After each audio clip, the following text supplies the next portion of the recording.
We continue to cover gun violence in our city, particularly after this weekend's fatal shootings in the downtown core. Not too long ago, an 18-year-old was shot and killed here in Yonge and Dundas, not too far from our studio. So the question is, where are these deadly weapons coming from, and how are criminals getting their hands on them? The fact is, anyone on the street who's in crime can very easily get a gun in Toronto, in Montreal, or Vancouver.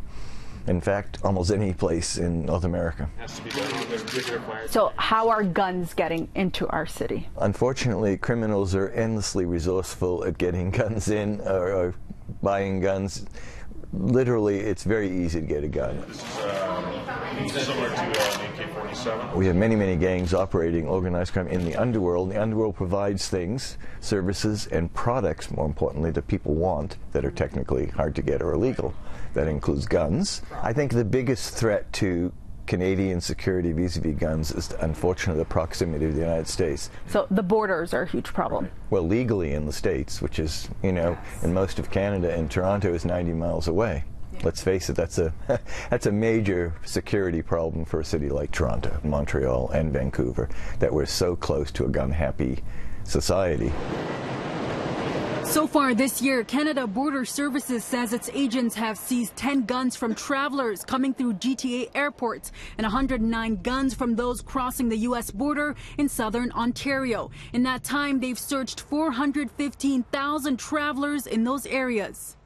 The number of firearms seized annually by Border Patrol has been inconsistent over the years. In 2014, 182 of these weapons were confiscated at the border. 1 year later, that number more than doubled to 413. In 2016, there were 220 guns seized, and last year that number jumped to 347. But you can only spot check these things. You can't check every piece of mail, everything crossing the border. It's just impossible. What challenges do you think police and Border Patrol have when it comes to guns? Well, the police in Toronto have an enormous challenge, and Border Patrol obviously, but nobody has the resources to deal with the amount of guns, the amount of criminal activity going on. How are guns circulating in our city? Once the guns are here, it's usually through a criminal gang or a criminal group, although often, about half the guns are got through theft, street guns.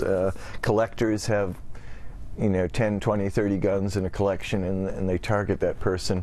Late last month, Toronto police carried out a raid where a significant number of firearms were recovered and over 1,000 charges were laid against who police say were members and associates of an organized crime group. Police targeted the alleged street gang said to be behind a number of shootings in the city. This is a huge job, and it takes cops 6 months to a year or two to gather the evidence, so they can't just go and arrest everyone. What are the challenges police are facing right now?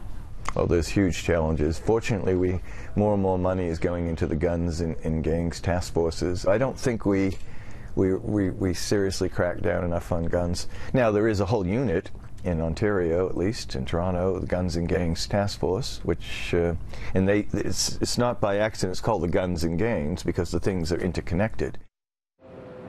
And we did reach out to Toronto police asking for an interview or a comment on gun violence and these deadly weapons here in our city. We have not heard back, and we have not received a comment.